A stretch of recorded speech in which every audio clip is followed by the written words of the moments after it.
दिलचस्प और ईमान अफरोज बयानात और दिलकश नात, खूबसूरत हमदे बारी ताला और मुनाजात और दीनी मालूमात के लिए हमारे चैनल JY नॉलेज को सब्सक्राइब करके नोटिफिकेशन को ऑन करिए ताकि हमारी वीडियोस आप तक सबसे पहले पहुंचें।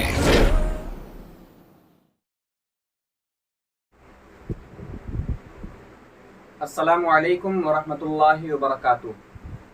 उम्मीद है आप सब खैरियत से होंगे। मोहतरम दोस्तों, अल्लाह तबारक व तआला का एहसान है कि हमने जिस तरह से अपने चैनल पर ऐलान किया था कि हम कुरान शरीफ सीखना स्टार्ट करने वाले हैं, तो अल्लाह के फजल व करम से आज हम कुरान शरीफ सीखना स्टार्ट करेंगे। लेकिन कुरान शरीफ सीखने के लिए सबसे पहली चीज़ होती है कायदा।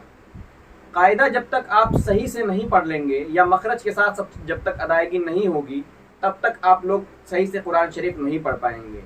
जो लोग कुरान शरीफ सही से पढ़ लेते हैं अल्हम्दुलिल्लाह, लेकिन जो लोग सही से नहीं पढ़ पाते हैं या जो लोग एकदम बिल्कुल नहीं पढ़ पाते हैं, उनके लिए इंशाअल्लाह आज से कोशिश जारी है। अल्लाह ताला से दुआ कीजिए कि अल्लाह ताला मुझको सिखाने की और आप लोगों को मेहनत से सीखने की तौफीक अता फरमाए। और दूसरी बात यह है कि इंसान से हर चीज़ में गलती ज़रूर होती है, तो मैं भी एक अदना सा तालिब इल्म हूँ। मुझसे भी अगर कोई गलती हो जाए तो आप लोग उसको जो है बताने की कोशिश करें कि आपसे ये गलती हुई है, इंशाअल्लाह मैं उससे सुधार करूँगा। तो चलिए स्टार्ट करते हैं नूरानी कायदा का सबक नंबर 1। दोस्तों, सबक नंबर 1 स्टार्ट करने से पहले हम एक दुआ पढ़ेंगे, जो कि कोई भी चीज़ स्टार्ट करने से पहले, कोई भी किताब स्टार्ट करने से पहले पढ़ी और पढ़ाई जाती है। दोस्तों, वो दुआ है रब्बी यस्सिर वला तुअस्सिर वतम्मिम बिल खैर वबिका नस्तईन या फत्ताह रब्बि ज़िदनी इल्मा। दोस्तों, आइए हम शुरू करते हैं अलिफ से लेके या तक कैसे हमें पढ़ना है और कैसे हमको हिंदी और इंग्लिश में लिखना है। आइए शुरू करते हैं। नूरानी कायदा के सबक नंबर 1 में हम सीखेंगे लफ्ज़, अलग अलग लफ्ज़, और पूरे लफ्ज़ों को, ये जो होते हैं पूरे एक एक लफ्ज़ को मिला के अल्फाज बोले जाते हैं, और इसको अरबी में बोला जाता है हुरूफ तहज्जी। हुरूफ तहज्जी इसको बोला जाता है, और ये कुल 29 लफ्ज़ होते हैं। पहला लफ्ज़ होता है अलिफ। अलिफ को अदा करने के लिए हमको अलिफ कहना है। अलिफ, जो कि अरबिक में अगर आप पढ़ेंगे या आपके मदरसों में पढ़ाया गया होगा, अगर आपने पढ़ा होगा, उसको हमज़ा पढ़ाया जाता है।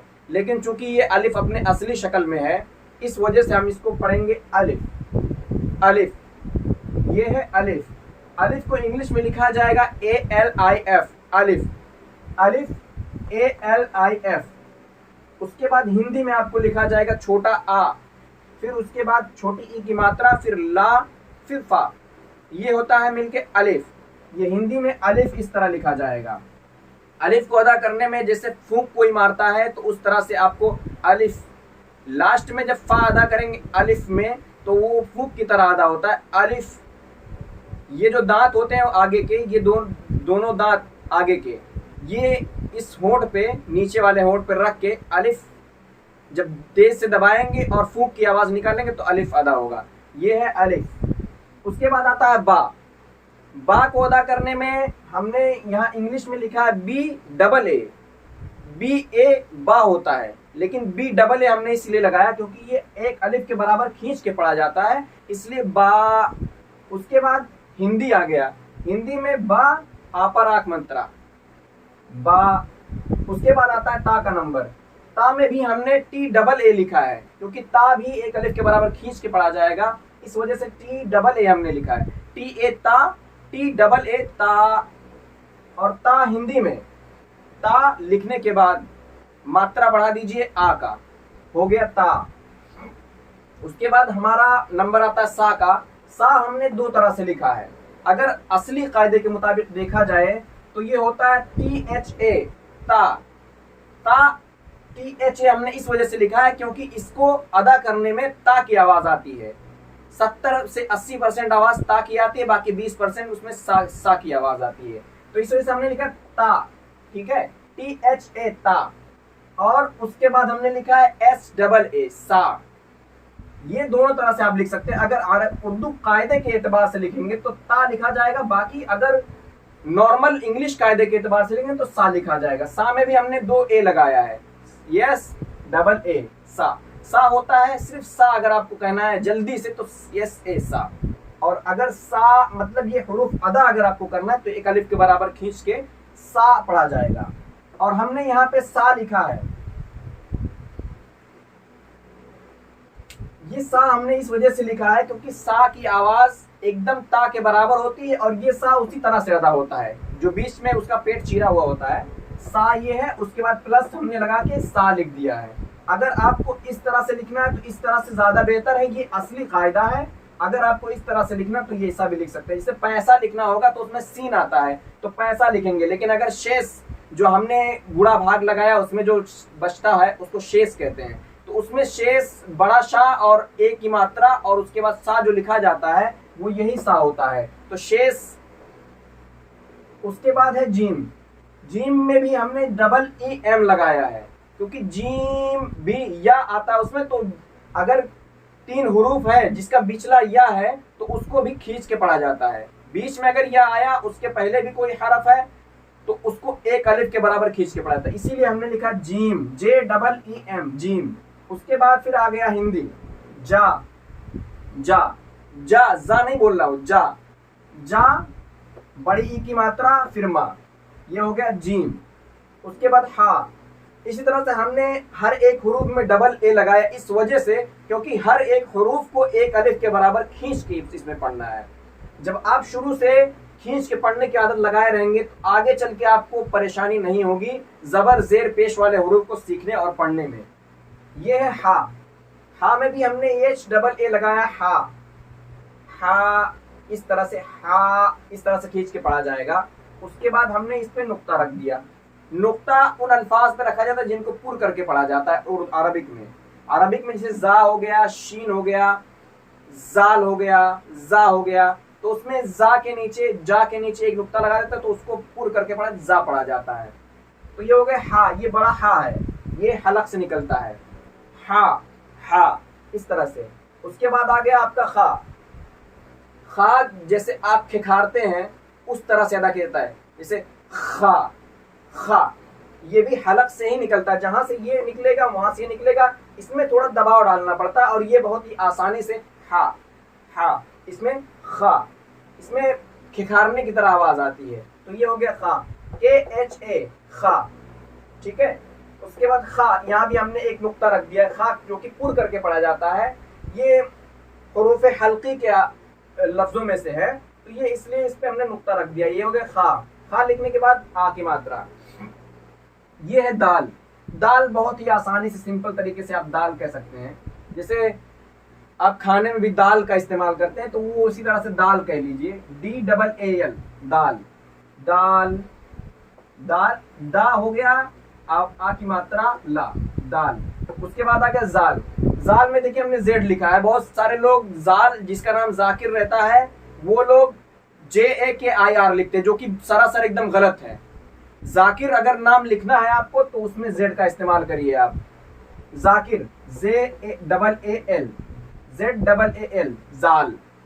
उसके बाद यहाँ आ गया जा, अलिफ आ की मात्रा ला, जाल। यहाँ भी हमने नुक्ता रखा है क्योंकि ये पूर करके पढ़ा जाता है, ये जाल। उसके बाद आपका रा है। रा को अदा करने के लिए आपको अपनी जबान आपके अपने ऊपर वाले तालू में मिलाना है, अगले वाले तालू में, आगे की तरफ जो है। रा, आर डबल ए रा, रा अपरा की मात्रा, रा। ये है जा। देखिए यहाँ भी हमने जेड लगाया हुआ है। बहुत सारे लोग अगर लिखना है, जमीर लिखना है तो JAMIR या JAMEER लिखते हैं, जमीर लिखते हैं, जमीर लिखते हैं, जो कि गलत है। जमीर लिखना है आपको, या जमीन आपको लिखना है तो जा, जमीन नहीं लिखना है, जमीन लिखना है तो जमीन में जा ये वाला आएगा, नुक्ते वाला। जहां पे हर्फ पुर होगा हर जगह ये नुक्ता आएगा ही आएगा। ये असली कायदा है। जा, ये सीन SENN, सीन। सीन एकदम आसान तरीके से सीन, ये छोटी सीन है, सीन। इसको आप लोग ध्यान रखें क्योंकि इसमें 2 सीन होते हैं, एक छोटी सीन होती है, एक बड़ी सीन होती है। लोग इसी में मिस्टेक करते हैं, सीन की जगह शीन कह देते हैं और शीन की जगह सीन कह देते हैं। तो इसको आपको ख्याल रखना है। छोटी सीन पे हमेशा कोई नुक्ता नहीं होगा और बड़ी शीन पे हमेशा 3 नुक्ते होते हैं। तो ये है सीन, SEEN, सीन। और हिंदी में सा, बड़ी ई की मात्रा, फिर ना, ये हो गया सीन। यहाँ आपकी आ गई बड़ी शीन। ये ऊपर इसके 3 नुक्ते हैं, 1 2 3, 3 नुक्ते हैं, इसको शीन पढ़ा जाएगा। शीन में हमने SEEN नहीं लगाया बल्कि हमने H बढ़ा दिया है। SH मिलके शाह होता है, SH मिलके शाह होता है, SHEEN, शीन। ये आपको इस तरह से ही पढ़ना है और इस तरह से ही लिखना है। अगर आपको शिहाब लिखना है तो आप क्या लिखेंगे, SH करके लिखेंगे, SE करके नहीं लिखेंगे, SHE करके लिखेंगे, शिहाब, SHEHAB, शिहाब। और इस तरह से अगर आप SEHAB शिहाब लिखेंगे तो ये गलत हो जाएगा, शिहाब, SHEHAB, शिहाब। ये है स्वाद। स्वाद अदा करने में आपको थोड़ा प्रॉब्लम होगी, बट अगर 2-4 बार 10 बार ट्राई करेंगे तो स्वाद बहुत आसानी से अदा हो जाएगा। स्वाद की आवाज़ थोड़ी मोटी तरह की होती है। स्वाद, ये जो जबान है, जबान को ऊपर के तालू की तरफ ले जाएंगे स्वाद अदा करते हो, स्वाद स्वाद, और जबान थोड़ी सी टेढ़ी होगी ऊपर की तरफ। ये हो गया स्वाद, SAAD, स्वाद। सा, आ की मात्रा, दा, साद। ठीक है, साद हमने इसीलिए बहुत से लोग स्वाद ज्वाद पढ़ते हैं, ये गलत है। साद और ज्वाद, साद ज्वाद, साद ज्वाद, ठीक है। इसलिए स्वाद ज्वाद हम लोग नहीं पढ़ेंगे, स्वाद ज्वाद पढ़ेंगे। उसके बाद यहाँ आ गया ज्वाद। ज्वाद में हमने Z लिखा है क्योंकि ये भी पुर होता है, ZAAD, ज्वाद। उसके बाद यहाँ आ गया जाद, जाद लिखा है ना हमने, जा पे नुक्ता हमने रखा है क्योंकि ये पुर होगा। उसके बाद आ की मात्रा, फिर दा, ज़ाद। उसके बाद यहाँ आ गया ता। बहुत से लोग इसमें तो और जो पढ़ते हैं, जो सरासर गलत है। अगर इसको आपको पढ़ना है सही तरीके से तो आप ता और ज़ा पढ़ेंगे, ता, TAA, ता। उसके बाद यहाँ आपका आता है ता, उसके बाद आ की मात्रा, फिर एक बिंदी, क्योंकि ये बहुत वजनी इसको अदा किया जाता है, वजन तरीके से अदा किया जाता है तो आपको, इसलिए ये जबान जो है वो ऊपर के मसूड़ों से और सनाया उलिया ऊपर वाले जो दांत हैं उसकी जड़ से, ये तीनों से मिलकर पा अदा होते हैं। और पा जब अदा होगा तो आप अपनी जुबान को ये जो ऊपर की दोनों दांत है उसके जड़ से थोड़ा दबा के अदा करेंगे, बहुत ही आसानी से अदा हो जाएगा, पा। और ये ज़ा है, ज़ा, ता के बाद ज़ा, ठीक है, ज़ा। ये पूरा मुंह भर के आता है, ज़ा, ज़ा। ये है आपका आइन और ये है गैन। आइन हलक से निकलता है, आइन। ये आपको थोड़ा कोशिश करनी पड़ेगी, हरफ बआसानी निकलेंगे। आप लोग बहुत ज़्यादा कोशिश मत कीजिए, इंशाल्लाह आगे धीरे धीरे और हम बताते जाएंगे, आप लोग सीखते जाएंगे, इंशाल्लाह बहुत ही आसानी से निकलेगा। आइन बहुत टफ कोई चीज़ नहीं होता है, अगर इंसान कोशिश करे तो कोई भी चीज़ उसके लिए बहुत ही आसान हो जाती है। कंटिन्यू कोशिश करना पड़ेगा, उसके बाद आपका हर चीज़ आसान हो जाएगा इंशाल्लाह। ये आइन और ये गैन। गैन ये भी हलक, ये दोनों एक ही हलक से निकलेंगे, इसमें नुक्ता है, इसमें नुक्ता नहीं, ये पुर करके पढ़ा जाएगा, GH। बहुत से लोग गरीब अगर लिखते हैं, गरीब, ये गलत है, गरीब होता है, गरीब नहीं होता है। GAREEB, गरीब, या GARIB, गरीब, ये गलत है। GHA, RIB या REEB, गरीब, ये गरीब सही होता है। गरीब असल है, गरीब गलत है। ये गैन।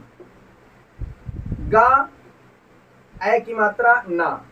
उसके बाद पे हमने बिंदी रखा क्योंकि पुर करके पढ़ा था, इसलिए गैन, इस पे हमने बिंदी रख दिया है। हर उस जगह पे जो पुर होगा वहां हमने बिंदी रख दिया है। यहाँ हो गया, फिर यहाँ हो गया, फिर यहाँ हो गया, यहाँ हो गया, यहाँ, यहाँ, यहाँ, यहाँ, यहाँ, ठीक है। उसके बाद फा, फा, फा।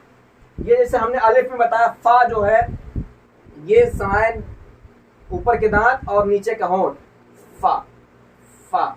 ये दांत जो है नीचे के होंठ को दबा के उसके बाद फूंक मारेंगे, फूंक जैसे मारते हैं उसके, फा, ठीक है।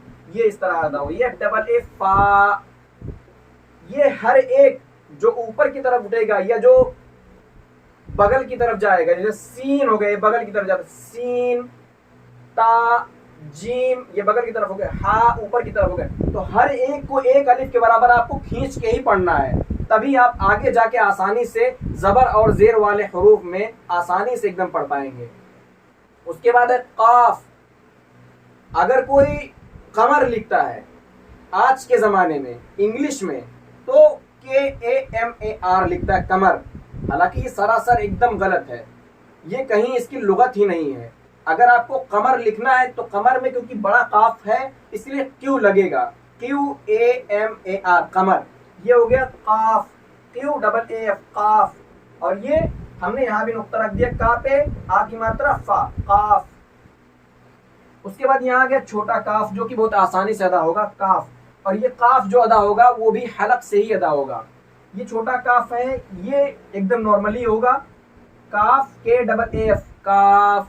उसके बाद का आ की मात्रा फा, काफ। लाम आ गया, लाम भी एकदम आसानी से, आपको कुछ नहीं करना, लाम कह देना सिर्फ बस, लाम LAAM लाम। फिर ला आ की मात्रा मा, लाम। फिर आ गया मीम आपका, मीम भी बहुत आसानी से दोनों होठ को मिला के, मीम मीम मीम। शुरू में जो है आपका होठ बंद, फिर बीच में खुला, फिर उसके बाद लास्ट में बंद, मीम एकदम आसानी से अदा होगा। फिर आपका माँ बड़ी की मात्रा माँ, मीम। ये हो गया हिंदी में आपका मीम। उसके बाद आपका हो गया नून। नून भी बहुत आसान तरीके से निकलता है, हर कोई नून आसानी से कह लेता है। ये हो गया NOON नून। ना बड़ा ऊ की मात्रा, फिर ना, नून। फिर हो गया वाव। बहुत से लोग वाह कह देते जल्दी में, वाह वाह, ये गलत है, वाव असल है, वाव वाव, वाव असल है, वाव। ये मुंह थोड़ा ऐसे गोल बन जाता है वाव अदा करने में, वो असल है, WAAW वाव। यहाँ हो गया वाह आ की मात्रा वाह, वाव। फिर यहाँ हो गया हा, ये छोटा हा, इसमें हमने बिंदी नहीं लगाया, हा। ये अंदरूनी हलक से हा, हा एकदम अंदरून अलग से। ये इसको जब अदा करेंगे आपको ये सीने तक जाएगा इसका झटका, हाँ हाँ। ये जब तक सीने तक झटका नहीं जाए आपका आसानी से एकदम सिंपल तरीके से अदा नहीं होगा। देखने में बहुत हल्का लग रहा है आपको, लेकिन सबसे वजनी अल्फाजों में से एक ये लफ्ज है, HAA हा। यहाँ पे हा आ की मात्रा हा। उसके बाद आपका है हमजा। हमजा हमजा हमजा या हमजा, हमजा ये नहीं है, हमजा हमजा, हा HAMZAH हमजा। यहाँ पे Z है, हमजा, हमजा नहीं है ना, हमजा है, हमजा हमजा। और छोटी हा इसमें है, ये वाली हा नहीं है, ये वाली है हमजा हमजा। हा आदमा जा, ये नुक्ता वाला जा, ठीक है, हा हमजा। फिर उसके बाद आपका या है, या YAA या जो हिंदी में होता है या के बाद आ की मात्रा लगा दीजिए, ये या हो गया। दोस्तों आज हमने सीख लिया है नूरानी कायदा का सबक नंबर 1 अलिफ से या तक हुरूफ तहज्जी जो कि 29 अल्फाज होते हैं। आज हमने उन सबको सीखा है, हमने अपनी तरफ से पूरी कोशिश की अच्छे से बताने की। दोस्तों अगर आपको इसमें कोई भी गलती लगे तो अपना छोटा भाई समझकर या एक तालिबे इल्म समझकर हमको कमेंट में ज़रूर बताएं। इंशाअल्लाह हम उस गलती को ज़रूर सही करेंगे और अल्लाह ताला से दुआ करते हैं कि अल्लाह ताला जैसे आज हमने सीखा है उसी तरह से हमें कंटिन्यू मुस्तकिल मेहनत के साथ सीखने की और मुझे आप सबको सिखाने की और साथ साथ में सीखने की भी तौफीक अता फरमाए। आज के लिए इतना ही, इंशाअल्लाह कल फिर से सबक नंबर 2 नूरानी कायदा का सबक नंबर 2 लेकर हाजिर होंगे। तब तक के लिए खुदा हाफिज़, अस्सलामु अलैकुम व रहमतुल्लाहि व बरकातुहू।